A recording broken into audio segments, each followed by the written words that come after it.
Forum, co-sponsored by the League of Women Voters of Whidbey Island and Snow Isle Libraries. My name is Mary Huffine, and I'm a member of the League of Women Voters of Whidbey Island. I'm a member of our forum committee and will be this evening's moderator. My fellow panelist, in addition to the candidates, is Joanna Rooms, timekeeper. Our local league co-president, Carol Pulliam, is our Zoom platform manager, and Karen Bolstad is providing additional technical support. Our audience tonight reaches beyond Whidbey Island. The leagues of Skagit and Snohomish counties have joined us for this event so that voters who are legislative District 10 constituents in their areas can also hear from the candidates participating in this evening's forum. Welcome all. I'd also like to welcome the candidates participating in tonight's forum, named in alphabetical order for Legislative District 10, Position 1, they are Greg Gilday and Clyde Shavers. For Position 2, they're Karen Lesetmo and Dave Paul. For County Commissioner, District 3, they're Timothy Hazlow and Janet St. Clair. All the candidates received copies of our league's forum policy and forum format and ground rules documents, as well as recording releases. For the benefit of our audience, I'll simply say these documents outline the structure of our forums, expectations for civil discourse, and our league's commitment to treat all participants with fairness and respect. We appreciate all the candidates' willingness to participate in this important voter information event. The League of Women Voters is a nonpartisan political organization that encourages informed and active participation in government.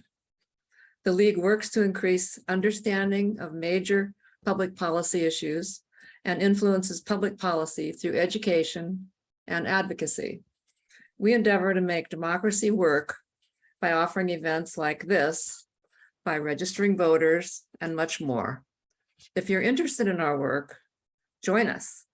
Go to our website at www.lwvwhidbey.org and become a member today. The library's mission is to provide resources to the community for lifelong learning. Our partnership enables us to pool our resources to provide neutral and unbiased information to the public. Visit their website at www.snowisle.org to learn about all their services. Tonight's forum will consist of two segments. The first will feature the candidates for Legislative District 10, Positions 1 and 2. The second segment will feature the candidates for County Commissioner, District 3. The format for this evening will be standard Q&A. The questions have been selected in advance by our forum committee from those submitted to us by league members and the public. Many questions were submitted from the community on topics that we weren't able to include in the time that we have. Candidates, please feel free to state your thoughts on the issues and priorities of concern to the voters you've heard from. None of the questions for this evening's event have been disclosed to the candidates prior to the opening of this forum. The moderator will pose all the questions. Each candidate will have an opportunity to answer all questions. The order of the candidates in respect to questions has been determined in advance by the league organizers to ensure a random and fair sequence. The first responder to a question will have 90 seconds to answer. The remaining candidates will have 60 seconds to answer. The timekeeper will signal when 15 seconds remain by showing a yellow card and a red card when time is up. Candidates will not pose questions of each other or engage in personal attacks of other candidates during their responses. Each candidate will have 2 minutes for a closing statement. For further information about the candidates and to see their responses to a different set of questions, visit the League of Women Voters of Washington website at www.vote411.org. This forum is being recorded by the League. A link for viewing it will be posted on our website. No other recording is permitted. The League adheres strictly to the requirements of the FCC regarding use of recordings. Any use of the recording requires approval by the League of Women Voters Whidbey Island, and then with the caveat that it must be broadcast in its entirety. No candidate is allowed to edit or use the footage for campaign purposes. We'll begin with the questions for the candidates for Legislative District 10, positions 1 and 2. When candidates have concluded their closing statements, we'll transition to the candidates for County Commissioner District 3. Let's begin. LD10 representative job description. State representatives introduce and vote on bills that represent the interests of their constituents. They create new laws, modify or update old laws, and serve on research committees within the legislative branch. Those representatives uphold the state's constitution and vote on changes to the Constitution when amendments are needed. They address issues such as education, transportation, commerce, and state taxes. Question number 1, and this will go to position 2, Karen Lasetmo first. If elected, what issue or problem would you prioritize first for your term in office? And Karen, you'll have 90 seconds. Thank you so much. And thank you, League of Women Voters, for having this forum. It's great to be able to get in front of other women to discuss the important issues that are facing us going into this upcoming legislative time frame. So as a woman, safety is a huge issue. And as if I'm elected, my number 1 priority would be public safety. I'm a mother and I'm also in real estate. So I can very much empathize with my buyers that if they're going to be looking at a neighborhood, I want to make sure that it is a safe neighborhood that their kids can play in and that they could go visit a park and not be worried about their car being broken into. So that is my first priority, is to be able to give the police the tools and training that they need to be successful and do their jobs so that we can be safe. Thank you. And Dave Paul, same question to you, and you have 60 seconds. Thank you, Mary, and thank you to the League of Women Voters and Snow Isle Libraries for hosting us. I really appreciate the opportunity for the civic engagement and civil dialogue. So we have been really working hard to talk directly to voters. I've talked to about 3,500 myself, knocked on 3,500 doors myself. And the number 1 issue we're hearing is concerns over affordability. So housing affordability, I think, is the number 1 issue that the legislature will be needing to address next year. And I've already talked to House leadership about that I think we're going to have a lot of different proposals to help with affordability in our community, help address lowering property taxes, and help increase housing stock in our community. I also really care about education and making sure that we have college pathways to family wage jobs. And I'll be working to continue that work to help lower the cost of college for folks in our community. Thank you. Thank you. Position 1, Greg Gilday, same question. You have 60 seconds. All right, thank you, Mary, and thank you to the League of Women Voters and the Snow Isle Libraries for putting this on. We really do appreciate it. So there are a lot of important issues that are going to be coming up. Public safety, as Karen said, the economy is going to be very important, but I agree that the number 1 issue that I'm going to be working on is housing and how do we get more of it. Washington is in a housing crisis. We are about 250,000 housing units short, and the only way we're going to be able to get out of it is to build more homes. Now, there's not going to be one thing that is a silver bullet that gets us to that point. It took us a long time to get to this is the position we're in, and it's going to take us a long time to get out. But we really do need to increase the supply of housing, and this is increased density. You know, I had a bill the last session that would encourage cities to increase density near transit, so we could take advantage of existing infrastructure. But we just need to make it more affordable to build, because if you want to have affordable housing, you need to have it affordable to build. And so we need to streamline permitting process. We need to reduce the cost of building, because every $1,000 prices out 2,500 families. Thank you. And same question to you, Clyde Shavers. Thank you very much for hosting this great event. So I'll mention two priorities. First is alleviating pressures from the state of the economy for low and middle income families and individuals. And that means, for example, like Representative Dave Paul said, ensuring housing is affordable, whether it's reducing barriers, lowering taxes, or providing tax exemptions for projects that are deemed affordable. And second, my priority is going to be choice, protecting every woman's right to choose. I believe that the overturning of Roe v. Wade is un-American, taking rights away from women. So I support codifying that in a state constitution. Thank you very much. Thank you. Question 2.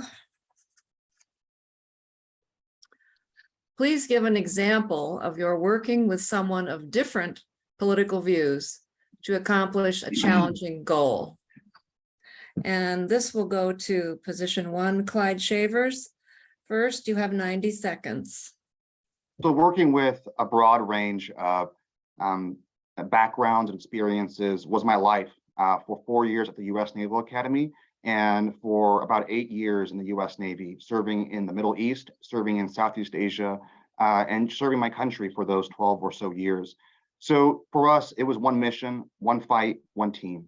And so as a division officer, as someone who had a team of more than a dozen people under me, my job was to say, hey, I know we have different values, different political ideologies, but we're going to move forward together and let's find some common ground. So as hopefully a state representative, that's going to be my job, to work with every single individual in my community, in this district, in the state, and say, where can we find the common ground, the common issues? Where can we build those relationships and move forward? Because we all want progress. We all want everyone to succeed, to prosper, and that'll be my job, to really kind of bring people together. And that's why I'm running. Thank you. Thank you.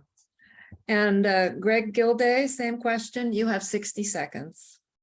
Thank you for that question. Yeah, I often get a kick out of people when they ask me if I can talk with Democrats, and I tell them I've been married to one for 22 years, so I've had a little bit of practice. In the legislature, I can give a couple of examples. One, I've always had an open door policy. If you want to come in and talk about policies, if you want to talk about bills, I'm happy to talk with anybody. We may not agree on everything, but I'm happy to chat.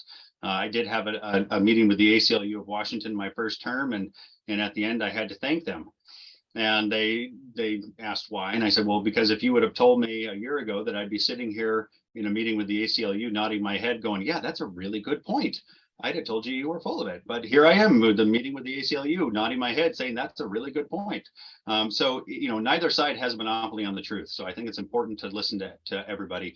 And then just as a specific with a specific person, Rep. Tara Simmons and I have had a nice working relationship. We've worked on a number of bills on the Civil Rights and Judiciary Committee where we both serve, and we have improved a lot of bills by working together on those. So thank you. Thank you. Position 2, Dave Paul, you have 60 seconds. Thank you so much, Mary. What a great question. So I work really hard to try to be bipartisan and to listen to everybody. This is a swing district, and I think folks in our district expect leaders to be willing to listen and work with anybody across the political spectrum. And that means listening and trying to identify what those common goals are, the common ground is, and being honest, and then making sure you're building trust with folks on the other side of that issue. And I think an example of that for me is the work that's been done that I've helped lead on public safety and working with law enforcement officials and folks across both parties and community groups to be looking at the common goals that we have. And the fact of the matter is we have much more in common than we do that separates us. And then bringing folks together in that environment and figuring out the policies from that place. Thank you so much. Thank you. And Karen Lasetmo, same question, 60 seconds. I think regardless of what our political views are, the most important thing that I see my job is making sure that I listen to my constituents, all my constituents, and making sure that we have policies that are a win-win situation for everyone. When I was in the Navy, I worked as an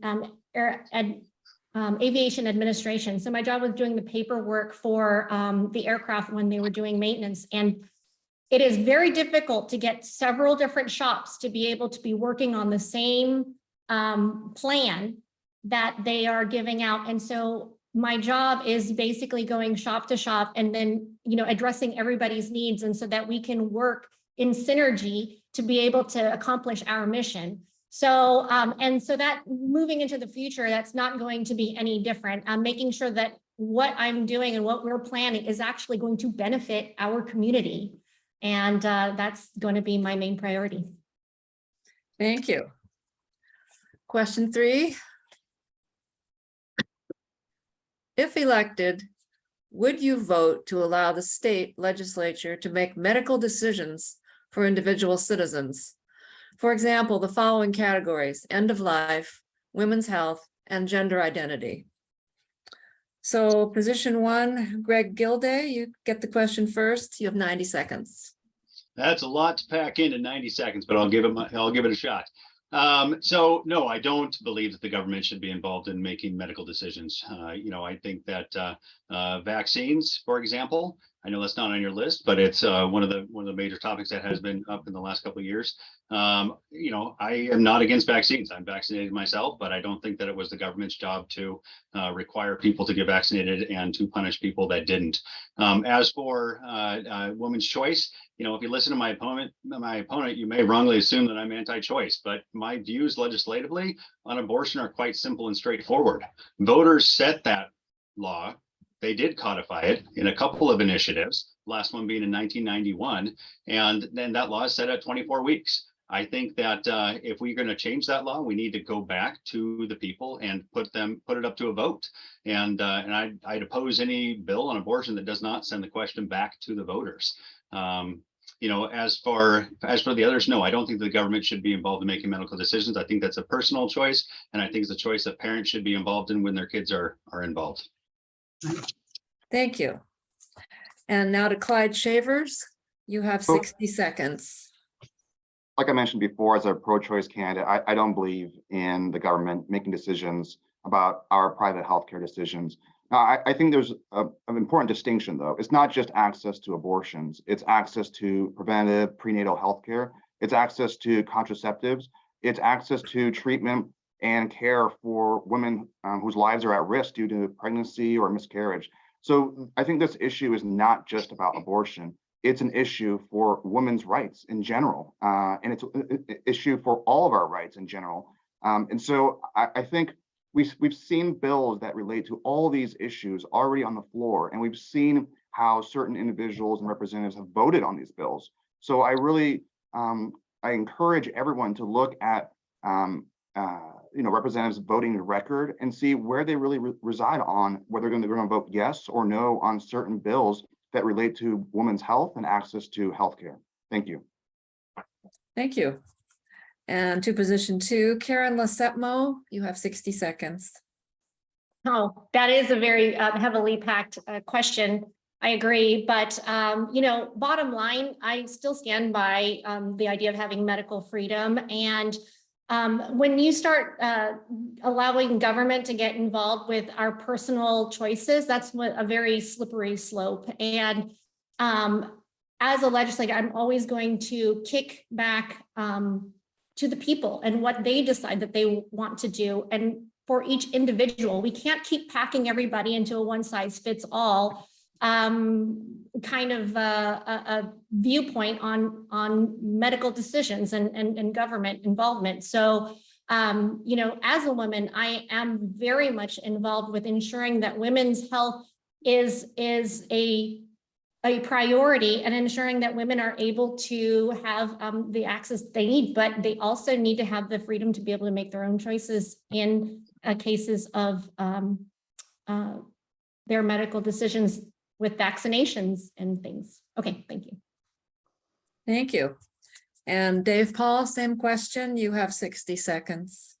Well, thank you so much, Mary. And boy, what a big issue this has become. Certainly talking to voters, this is in the top 3 concerns that folks have raised to me. And, you know, the Supreme Court decision is truly scary. It lays a groundwork not only to take away women's reproductive rights, but to also roll back rights of the LGBTQ community and the basic fundamentals that we have built out over the last 50 years for the right to privacy. And it's very worrisome in our state.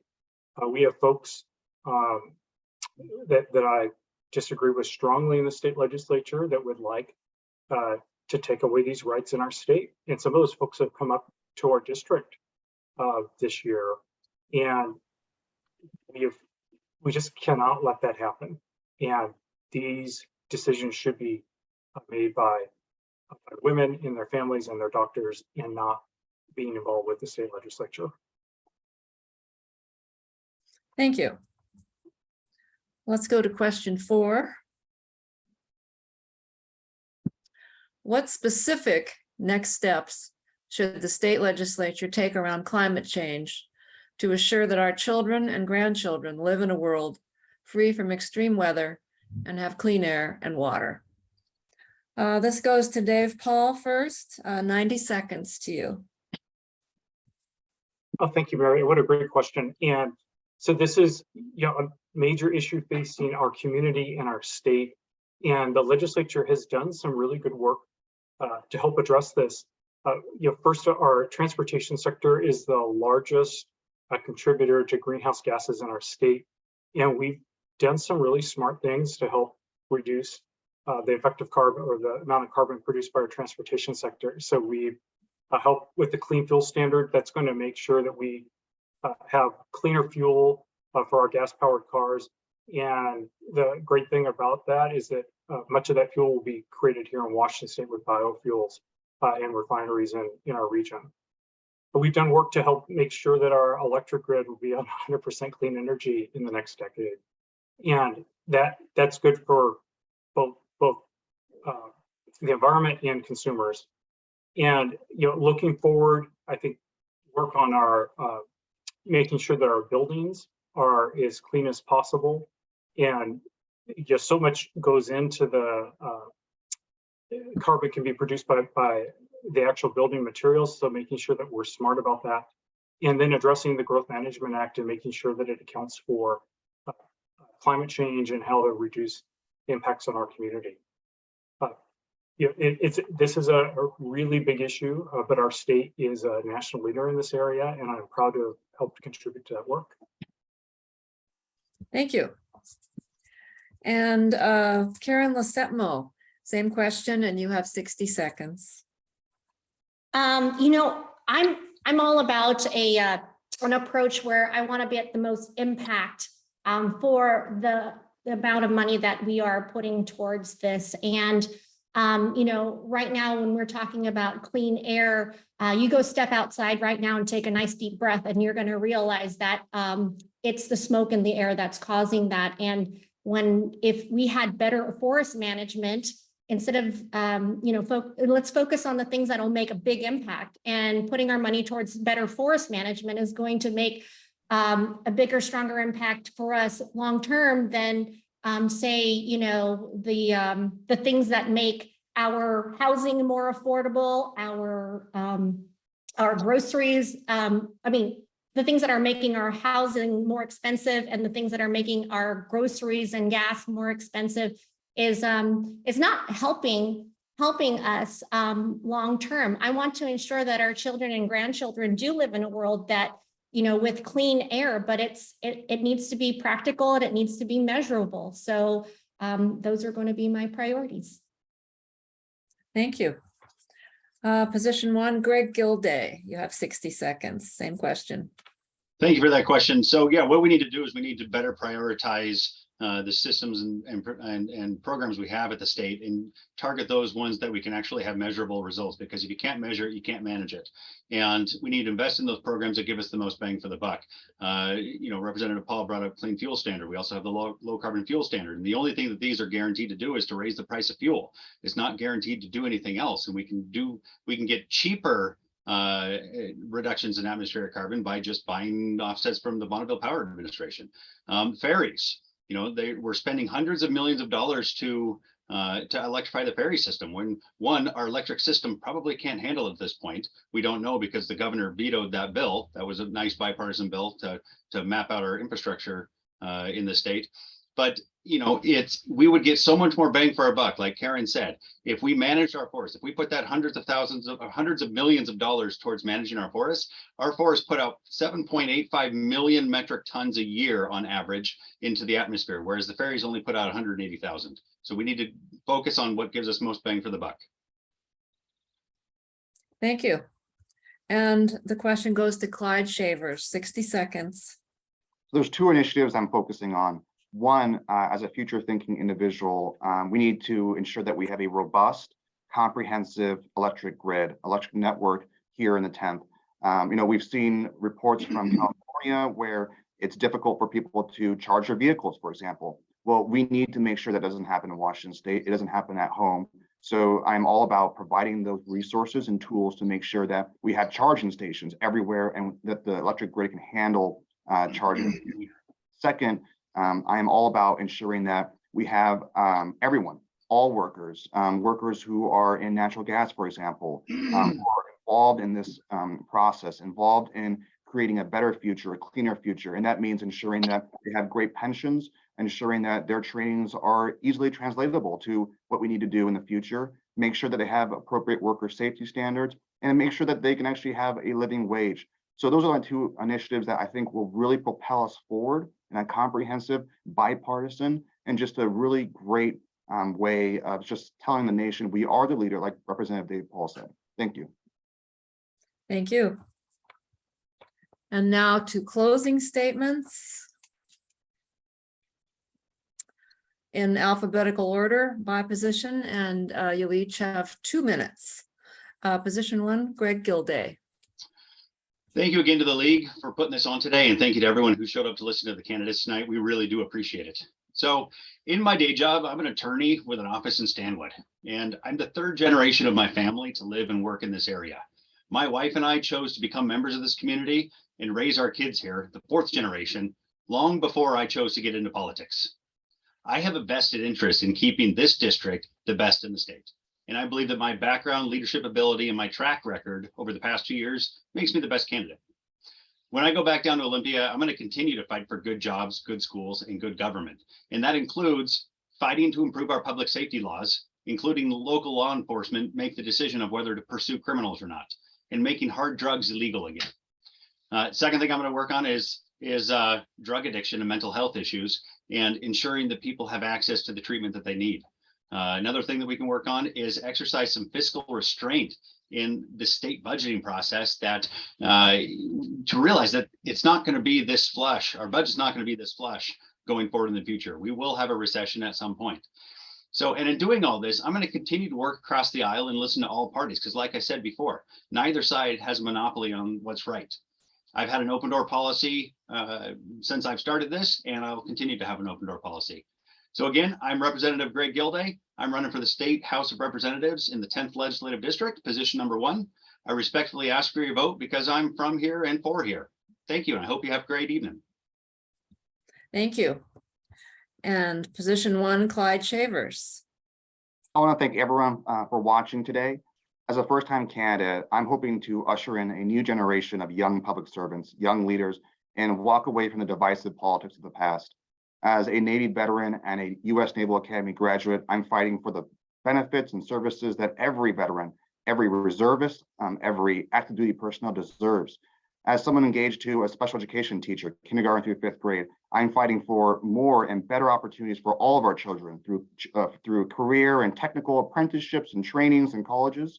And as a board member and a volunteer for Skagit Friendship House, a faith-based organization that helps with homelessness and the working poor, I'm fighting to make sure that everyone, no matter who they are, has a place they can call home. And as the only pro-choice candidate, I'm fighting for every woman's right to choose, to make sure that government is not in our private healthcare decisions. My name is Clyde Shavers. I'm running for State Representative Position 1, and I'm asking for your support. I'm asking for your vote. Thank you very much. Thank you. And now position 2, Karen Lesepmo. Hi, thank you so much for hosting this. I'm really pleased and proud to be part of this forum, League of Women Voters. As women, we know how important representation is. And I am so glad that you will, through me, that you will have a voice, that a woman's voice, a woman who's been there, who's been in mostly male-dominated job fields, who's broken glass ceilings. I was the first woman wrestler in my high school when they told me that girls were not allowed to be on the wrestling team.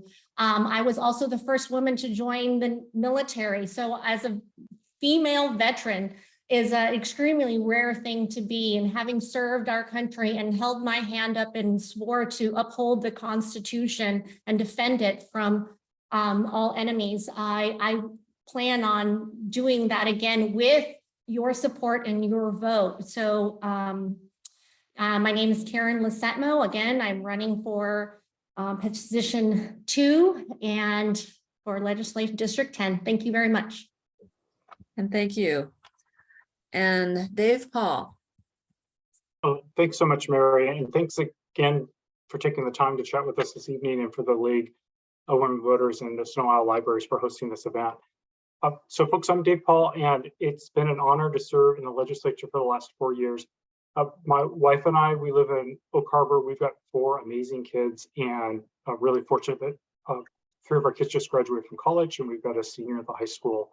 And for the last 14 years, I've worked at Skagit Valley College, and that has really helped inform my legislative work.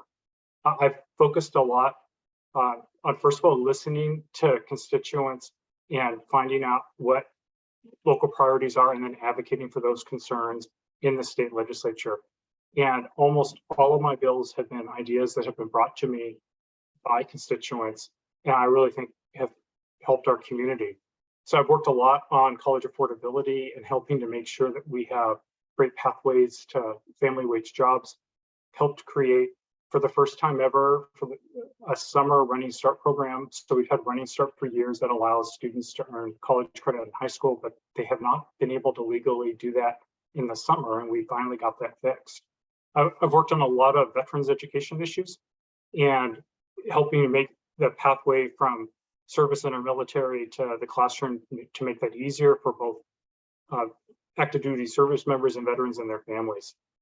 And finally, we worked really hard this past year to listen to young people and learn about their concerns about mental health, and got some funding for Island County to help expand those services. And I'm most proud that we actually listened to young people to find out what issues were, how they thought that money could be best spent to help them. So would be honored to earn your vote and serve 2 more years in the legislature. I want to thank everybody and hope everybody has a great evening. Thank you, Greg Gilday, Clyde Shavers, Karen Lesepmo, and Dave Paul. We appreciate you being here. Now we're going to proceed with our Q&A for the candidates for County Commissioner District 3.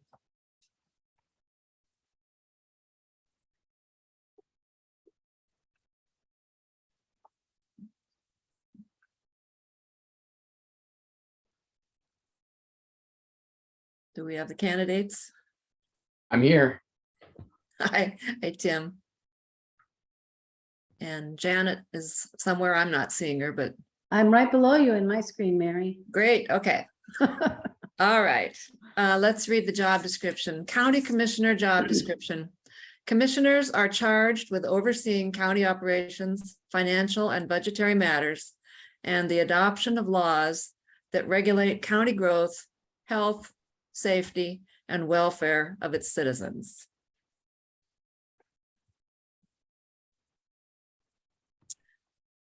And question 1, if elected, what issue or problem would you prioritize first for your term in office? And the question goes to Timothy Haslow, 90 seconds. All right, great. Well, like everybody else, I want to thank the League of Women Voters and the Snow Owl Library for having us. This is one of the best forums. We talked about that beforehand, and I really appreciate participating in it as a candidate and as a constituent when I watch other candidates. So I really appreciate that. My top priority is definitely going to be the top priority of the people. We've knocked on 10,000 doors. We've made maybe twice that many phone calls. We've sent out flyers and brochures. We've had meet and greets and talked to people at town halls. And the number one concern in our community right now on both islands in Island County is public safety and property rights. That's what everybody is concerned about. I know we like to think about the fluff coming from the federal government and all this mass media blasting out all the problems that the president and the Congress and all these people are trying to fix. But here locally, where the rubber meets the road, where I'm going to take charge is in promoting public safety and moving our police force and our sheriff's force into the modern era. You know, we're at a point of manning, and I can't see the lady with the card. So, oh, there she is. We're at a point of manning that we were at in 2008, before 2008. We really need to work on this. And it comes down to budgeting and it comes down to prioritization. And that's really what we've been lacking for the last, well, probably few terms in our commissioner's offices. So I will take that on first and foremost. Thank you. Thank you. And Janet St. Clair, same question, 60 seconds. Thank you for the question. We are in budget session now, and we are prioritizing the critical issues in our county, and we did structure a plan to improve capacity in our sheriff's department. But I really believe that the number one issue that we have to begin facing today is our housing affordability. That is important for our small businesses and our large businesses trying to recruit workers and find housing for them and be able to retain employees. Island County Commissioner set aside over $9 million in American Rescue Plan. We've expanded a housing project in Oak Harbor. We set aside money to begin feasibility on a project in Langley over the Whidbey Fairgrounds. We are continuing to build investments that will help create workforce housing and protect it in perpetuity. I think the second most important issue is continuing to address our healthcare and mental health needs in our community. That has been a top priority for me from the beginning. And I've done a lot of work both with Whidbey Health and local community partners to create better access to care on those critical issues. Thank you. Thank you. And question 2, availability of affordable housing continues to be an issue in Island County. What is your vision for affordable housing for the county's residents? And the question goes first to Janet St. Clair. You have 90 seconds. Well, thank you. I feel a little bit like I read ahead in the book. We have known that affordable housing is critical for a while. It affects our ability to recruit and retain workers. It affects workers' ability to balance the wages they make with the need for housing that they can sustain. That issue of affordable housing, in addition to the work that we're doing to increase rental housing and affordable housing and workforce options across our county, also includes the ways in which we can support working families in cutting their costs for their infrastructure, their sewer, their water, their electricity. And so I think building affordable housing infrastructure is also critical. And I've worked a lot on infrastructure issues for our county. This is a key issue for all of our residents. They need to have safe and affordable housing where they can raise their families and age in place. And that's been a priority for mine from the beginning. Thank you. And same question, Timothy Haslow. Thank you. Yeah, great. Gotcha. So yeah, you know, housing is important. I mean, people need to have somewhere to live, right? What we need to realize is we live in a very, very desirable place. And so housing is going to be necessarily more expensive. But what we have happening is we have the government creating situations to where the cost of housing to build, to maintain, to permit, to move forward on these homes is getting to be so exorbitant and filled with so much red tape. So we have the government creating a problem that raises the cost of housing. And then we have the government going back to the people to go back to the well to try to get the people to pay for housing for the folks that can't quite afford it right now. And they can't afford it because the government partook in the process of making it too expensive. I want to get in there. I want to figure out what we can do to cut the red tape, to lower the cost of building, to improve the ways we do things, to improve the speed at which we do things. I mean, look at the levees on Camano Island that are just going to get crushed this storm season because we couldn't even get permits in place. Thank you. Thank you. Question 3. What is your position on the climate resolution passed by the Island County Commissioners in September? And moving forward, what steps are needed in a climate action plan? And the question goes to Timothy Hazlow first. You have 90 seconds. Yeah, you know, I really do believe that we need to concentrate on more local things. Is the climate important? Yes. I don't know one conservative who goes and dumps their motor oil in the ocean. We're very conservative because that's what we are. We love the climate. I have a small farm. I don't spray pesticides. Everything is natural at my home. And so when we try to go out and force people to do things that cost a lot of money, like some of the LD candidates talked about this biofuel. Well, we already know that the corn fuel is worse for the environment, costs more to create, and increases the cost of fuel to the point where people are really just struggling to get by. I put fuel in my truck the other day because I go to Camano 3 or 4 times a week, $150 to fill up my truck the other day, right? And so we need to think about policies that are going to allow people to continue to have a standard of living before we start taking everything away from them for a greater plan that, you know, we probably are not in as bad of a situation according to polls out there in the federal government right now. I think it was 5.5 or 6% was the last poll of top issues, the climate. So I think we jumped the gun. I think we did it. We did it because we wanted to pander to some voters, and I wouldn't have voted for it. It's pretty simple. All right, thank you. And the question now to Janet St. Clair, 60 seconds. Well, thank you for the question. This is an issue that I think defines the differences between us. I wrote the grant to bring in the funding to do the update on our greenhouse gas emissions study. That study was to look at how we have done in the last 11 years. The first study was done about 11 years ago, and how we can do better going forward. So it measured our progress. And the good news is a lot of the steps that the county has made to mitigate climate impact and to become a more efficient organization in terms of energy consumption has shown results. And so part of our plan is to increase those efficiency efforts as we update boilers and move to do more efficient operations, as we do HVAC, as we do LED, as we bring in green charging stations or EV charging stations. All of those help decrease climate impact. And in our buildings and facilities, they are shown that they will provide increased savings over time. Our climate resiliency must also address sea level rise and education and mitigation for our residents, as well as sequestration through our forests, open space, and agricultural practices. Thank you. And question 4. Would you support establishment of a county-wide PUD, public utility district, to provide/manage distribution of power and water to consumers? Please explain why or why not.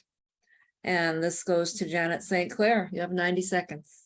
Thank you for the question. That is a tough question because our county is 2 islands with 2 different PUDs. And so the answer is no, I would not support a countywide PUD public utility district because we're served by Snohomish PUD, and we have actually a good relationship. I work closely with the PUD commissioners. They're often collaborating with us on different things. And so in Camano Island, I don't think there would be much interest from the people in moving to a county-wide PUD.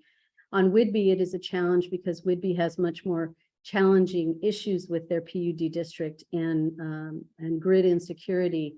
I think we need to work with the state to hold power companies accountable to grid stability and so forth. The concern about a PUD on Whidbey is that a new PUD would have to buy out all of the assets of the existing PUD or build them themselves. So it's a very expensive undertaking. That's a tough question for us in these times. Thank you. And to Timothy Hazlow, 60 seconds.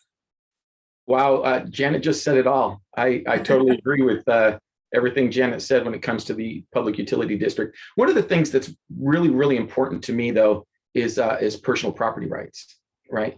And so if we put in a countywide public utility district, which I would not vote for either, Janet, so we're on the same page there, that brings along with it more restrictions on people who decide that they want to live this rural lifestyle. They have their own wells, they have their own septics, they take care of their own properties. They maintain their own forests and their own gardens and things of that nature. And one of my number one goals is to maintain the rural lifestyle, the reason we came here, the reason a lot of people stay here, maintain the rural lifestyle of Island County. And putting a big PUD in place is just another step towards urbanization, which we're trying to avoid. Thank you. And thank you. And now we go to closing statements in alphabetical order. And you each have 2 minutes. And we'll go to Timothy Hazlow first. Yeah, great. So once again, my name's Tim Hazlow. My wife and I came here, over 26 years ago with the military.